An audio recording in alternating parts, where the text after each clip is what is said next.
Please welcome Richard Dean Anderson. In 2013, Richard Dean Anderson shocked Hollywood by walking away from $30 million worth of projects. He was only 63. His career was still hot. Studios were begging him to come back, but Anderson had a secret. Sources close to Anderson reveal he's been carrying a dark secret about the industry for decades. Something that happened during his MacGyver years traumatized him so deeply, he's never spoken about it publicly. What Hollywood insiders did to him explains why he chose silence over stardom. Richard Dean Anderson was born on a freezing day in January 1950. His mother had just delivered him in Dawson Creek, British Columbia. But within 3 days, they packed up the newborn and crossed into the United States. They settled in Minneapolis, Minnesota, where Richard would grow up as the eldest of 4 brothers. His father, Stuart, was more than a school teacher. He taught English and drama by day, but played jazz bass at night. His mother, Jocelyn, was a gifted artist who painted and sculpted. From the very beginning, Richard's world was filled with music, art, and stage lights. The walls of their home often echoed with jazz and the smell of paint. And as a little boy, he'd sit quietly in the back of high school theaters while his dad rehearsed plays. Once, he saw actors using Twinkies as birthday cake during a rehearsal, and it stuck with him. He decided that any job that came with free Twinkies was worth chasing. He grew up in Roseville, a suburb where his life revolved around 2 things: ice hockey and daydreams. He loved the sport so much it bordered on obsession. People called him a hockey nut, and he was good, really good. Stan Mikita, the hockey legend himself, even praised his skills. Richard dreamed of going pro, but at just 16, those dreams shattered. First, he broke one arm in a violent game collision. Then, just 3 weeks later, he broke the other. The second break was so brutal, it sent him to the hospital for 3 months and required surgery with pins and plates. Doctors warned he might lose movement forever. He was being scouted by real teams at the time. To have it all ripped away like that was more than just pain. It was identity loss. Hockey was who he was, and now it was gone. He spiraled into depression. The hospital stay felt endless, and the silence of not skating again cut deeper than the pain in his bones. But something unexpected began to grow in that quiet. He started paying more attention to his father's school plays. He joined drama clubs. He performed with casts still on his arms. Acting gave him something to hold on to, while everything else had slipped away. And somewhere in the middle of those small productions, a fire lit that would never go out again. Richard's childhood wasn't easy. His family didn't have much. His father's paycheck barely covered the basics. Sometimes the music gigs helped. Sometimes they didn't. The 4 boys had to pitch in. Richard delivered newspapers. He knew what it meant to value every dollar. He also learned how to stretch what little he had, like the time he tried to bike from Minneapolis to Duluth when he was just 10 years old. That's a 100-mile journey. He didn't tell his parents the full plan. He just got on his bike and went. He made it halfway, 50 miles, before his small body gave up. He had to turn back. But it didn't feel like failure. Even at 10, he had the guts to try something that most adults wouldn't dare. By 17, his appetite for danger only grew. He took off on a cross-country bicycle ride. He traveled over 5,600 miles, from Minnesota through Canada all the way to Alaska. He did the final 33 days completely alone. No car following him, no team, just him, a bike, and a brutal mix of mountains and weather. Earlier that year, he had been caught in a terrifying snowstorm in Taos, New Mexico, where 105-mile-per-hour winds stranded him in whiteout conditions. He survived. And somehow, he kept pushing for more. He learned how to scuba dive. He learned how to ride motorcycles. He bought 4 of them, including a Harley-Davidson. He would jump school roofs for fun. He'd crash dirt bikes and get up grinning. He once dove off a board, hit his head, and needed stitches. It didn't slow him down. Once, during one of Minnesota's bitter winters, he decided he wanted to set a world record by living in an igloo. He built it himself. He stayed in it for 3 days. He nearly froze to death. But to him, that was just another challenge. His teenage years were full of wild stunts and close calls. He wasn't afraid of pain. He wasn't afraid of failure. What scared him was standing still. Richard Dean Anderson took a huge risk in 1976 when he left Ohio University and moved to Los Angeles. He had no guarantee of success, just a dream and a lot of uncertainty. To survive, he did whatever it took. One of his strangest jobs was working with whales at a marine show. He needed the money to pay rent, but that job also taught him how to handle pressure and stay calm in front of big audiences.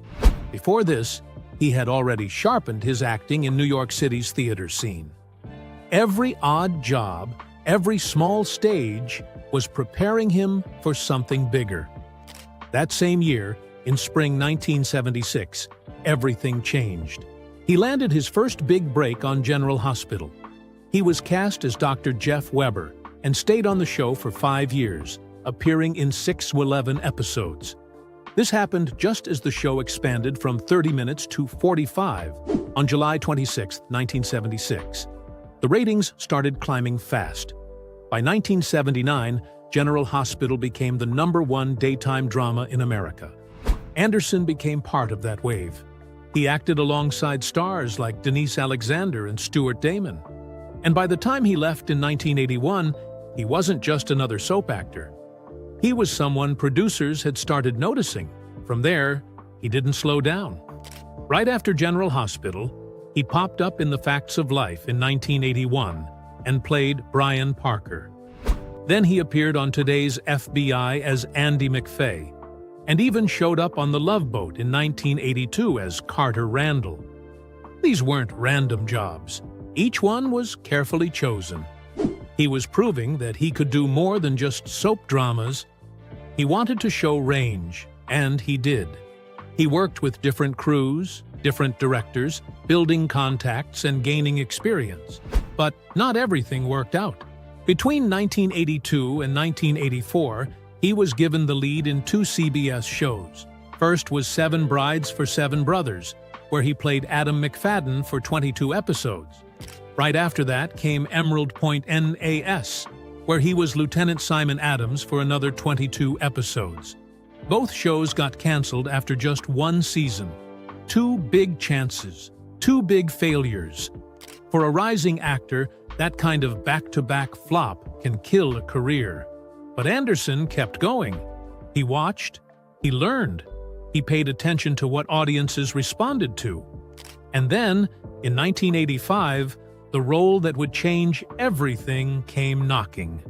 When he auditioned for MacGyver in 1985, something strange happened. He showed up wearing his glasses. He didn't take them off. He wasn't trying to look cool or impress anyone.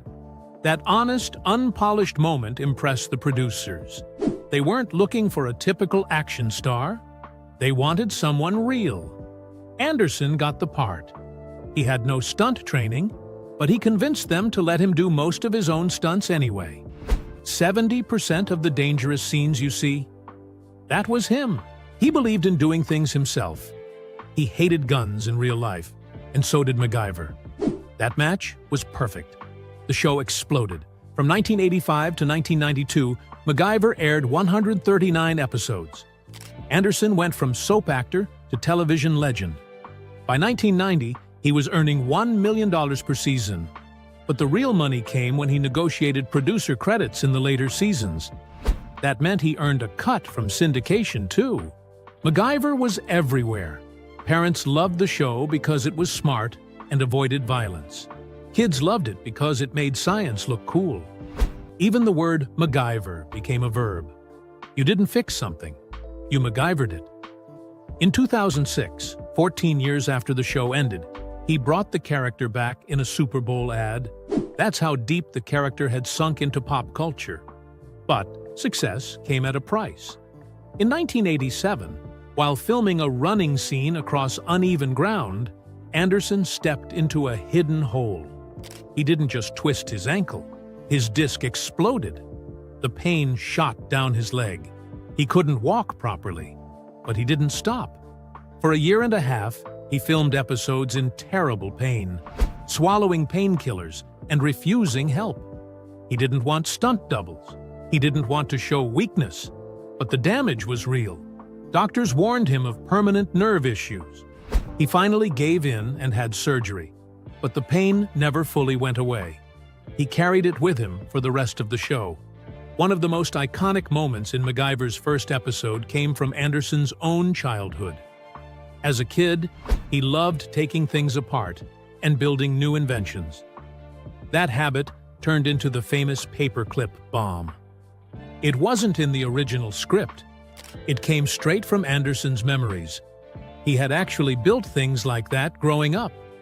When the pilot aired, it pulled in a 10.9 rating. That meant nearly 20 million people tuned in. The network was disappointed at first, but that one scene became legendary. Writers started going to Anderson for advice on what kinds of inventions MacGyver could build. He didn't just play the role, he shaped it. By 1991, the pressure of the show had caught up with him. He collapsed on set. He fainted from stress, dehydration, and total exhaustion. Doctors said his body was functioning at just 20%. He was completely burned out. He asked the studio to let him go. They said no. If he quit, they'd sue him for $18 million. That number wasn't a bluff. He was trapped, forced to keep filming, even though his health was falling apart. He later admitted the show had taken over his entire life. There was nothing left outside of it. When Richard Dean Anderson agreed to star in Stargate SG-1 back in 1997, he shocked everyone at MGM by asking for something no actor had ever asked before. He didn't want a full-time role. He demanded a 3-day work week. That meant Friday to Sunday would be completely off-limits, all so he could be home with his newborn daughter, Wiley. The producers couldn't believe it. Rearranging an entire show's filming schedule around one actor seemed insane. But Anderson was coming off MacGyver, one of the biggest shows of the late 80s and early 90s, and his name alone could draw millions of viewers. So MGM caved. He got the deal. He earned $100,000 per episode while only working part-time. And that part-time deal somehow lasted all 10 seasons. Anderson ended up appearing in 173 episodes out of 214.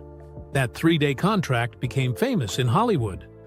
Other actors started asking for the same thing, but no one else got away with it quite like he did. By 2001, during the show's 5th season, things got even crazier. Anderson's pay had doubled. He was now earning $200,000 per episode. That came out to $4.4 million per season, and he was still only working 3 days a week. Stargate SG-1 had become sci-fi's crown jewel, pulling in around 2.5 million viewers every week. Internationally, the show was bringing in over $100 million in syndication deals. Fan conventions would pay Anderson and Amanda tapping up to $50,000 just to appear together for a panel. And the fans loved him, especially because so many of his lines weren't even in the script. A lot of O'Neill's sarcastic one-liners were things Anderson just made up on set. Over 10 seasons, he earned more than $30 million just from the show itself. That didn't even count the reruns and residuals, which still bring in money today. But not everything was smooth. In 2004, something happened that changed everything for Anderson. While filming Season 8, he injured his knee during what should have been a simple running scene. But his foot landed wrong. His knee twisted. The ligaments tore. The pain was instant. He needed surgery and months of rehab. The doctors told him straight, keep doing physical scenes, and he could lose his ability to walk properly. Instead of writing him off the show, the producers made a clever change. They promoted Colonel O'Neill to Brigadier General, which meant he'd mostly stay behind a desk. His action scenes were cut down by more than half. The fans noticed he wasn't as active, but they didn't know why. The truth didn't come out until years later. Even now, Anderson still walks with a slight limp. The total cost of treatment crossed $200,000, but most of it was covered by insurance. Still, it was a turning point. He never took another physically demanding role again. That same year, Anderson directed one of the most unforgettable episodes of the show. Double Jeopardy in Season 4. It was supposed to be a fun sci-fi action episode, but Anderson brought something unexpected to it: hockey. He had played amateur hockey for 15 years, and he used those moves to choreograph the alien battle scenes. He studied NHL games, watched tapes, and sketched out alien fights like they were power plays on ice. It got intense.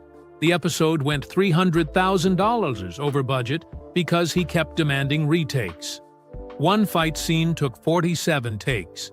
The stunt coordinator eventually quit, but Anderson kept pushing. He was obsessed. He even practiced fight moves during lunch with the stunt team. When the episode aired, it broke records: 3.1 million viewers. It became the highest-rated episode of the season. But even as the show was hitting its peak, Anderson was falling apart behind the scenes.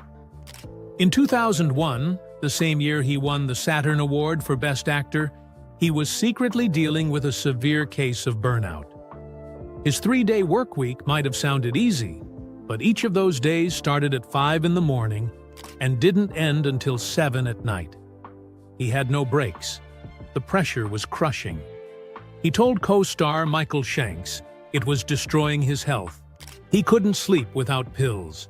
He was drinking 8 to 10 cups of coffee every day just to stay awake. During his award speech, fans saw a cheerful actor. But backstage, makeup artists had to cover the dark circles under his eyes. He was meeting with a therapist twice a week and was seriously thinking about quitting the show after Season 7. The breaking point came when he literally fell asleep during a live interview. That's when MGM stepped in. They hired him a personal assistant and cut his publicity work in half. Only Amanda Tapping knew about the therapy sessions at the time. Anderson had been carrying all that pressure for years, but he wasn't afraid to take risks with his career either. Back in 1992, he did something completely unexpected. He starred in a CBS thriller called Through the Eyes of a Killer. It aired on December 15th and stunned fans who were used to seeing him as the hero. This time, he played Ray Bolano, a contractor who turns into a stalker after a short affair with a woman named Lori. When she tries to end things, he refuses to let go. The movie was dark, disturbing, and a huge shock to viewers who only knew him as the clever, kind MacGyver. It was based on a short story called The Master Builder and filmed in Vancouver with a 94-minute runtime. The movie didn't break records. It got a 5.9 rating from a few hundred IMDb voters.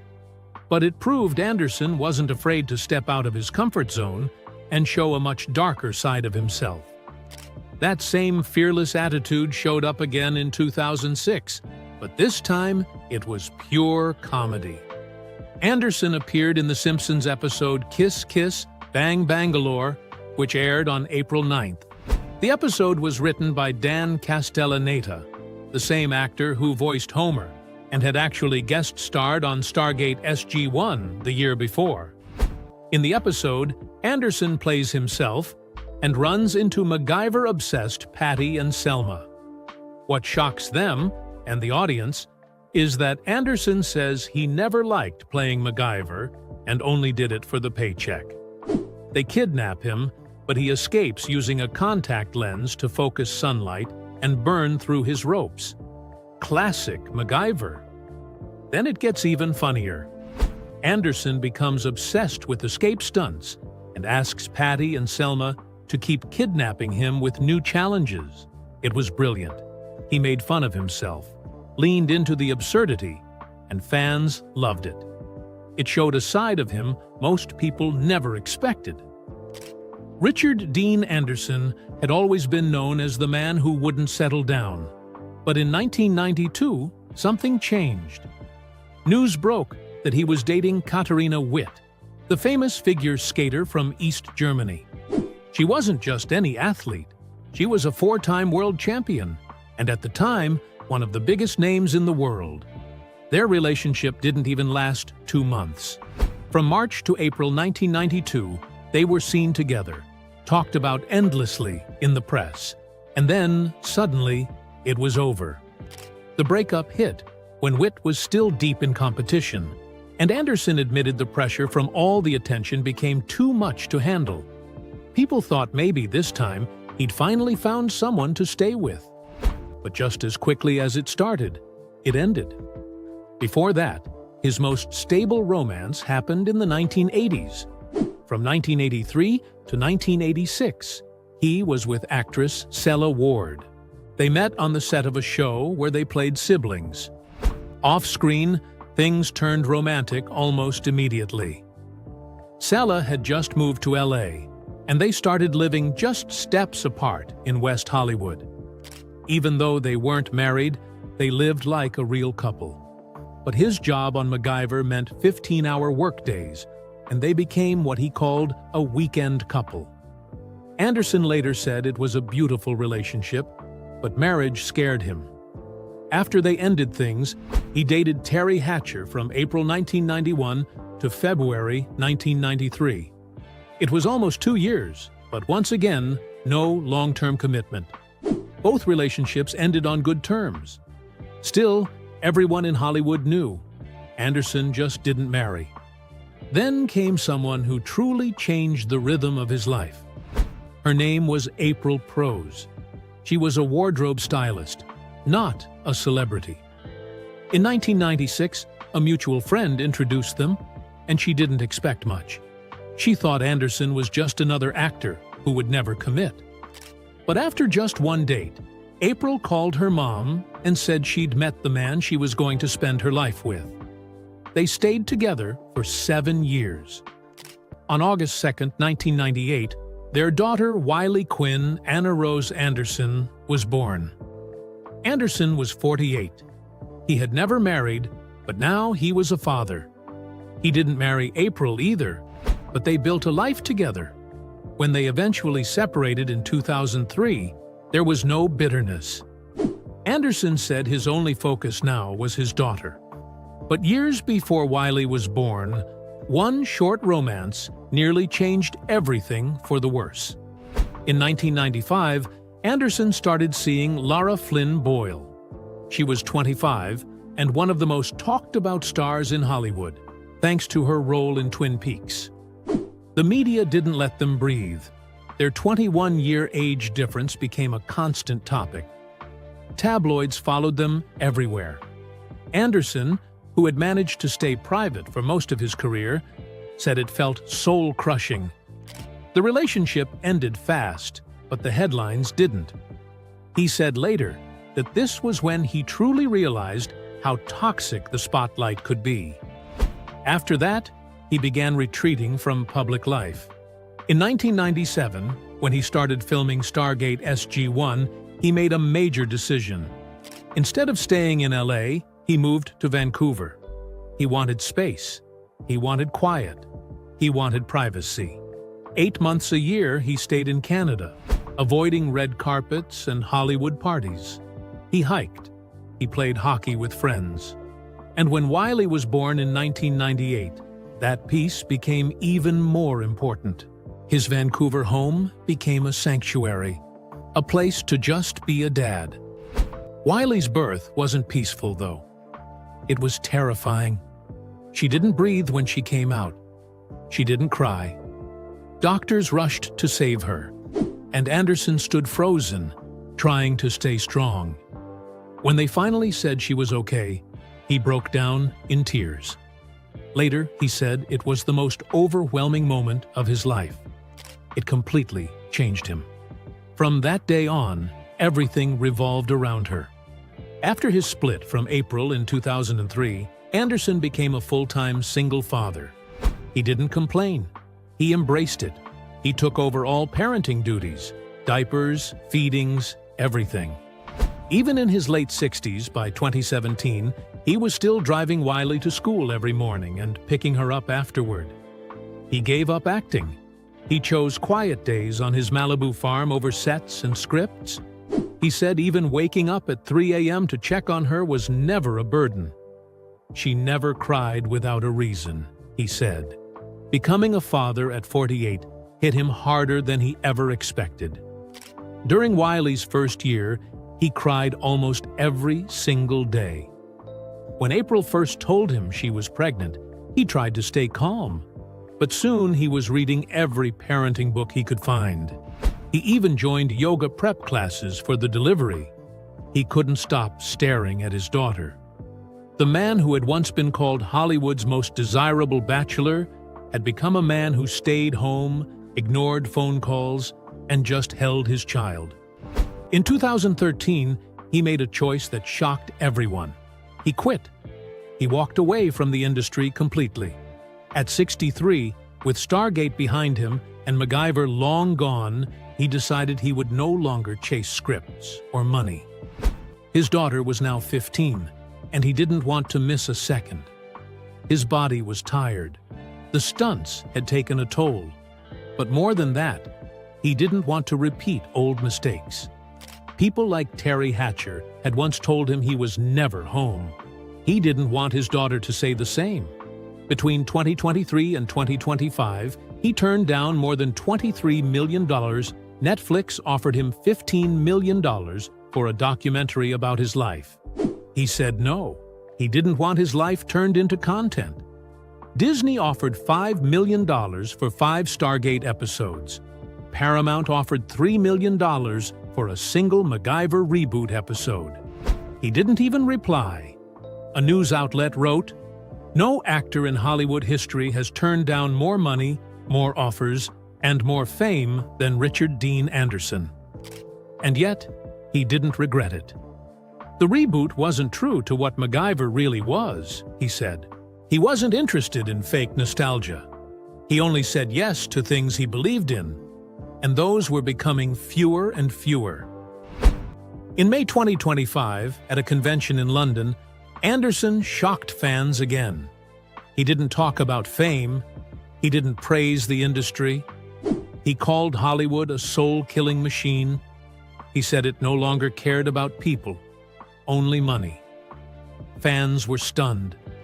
Anderson had always been polite and charming in public, but this time he didn't hold back. He had replaced Amanda Tapping last minute and ended up becoming the emotional center of the event. Tickets sold out. People cried.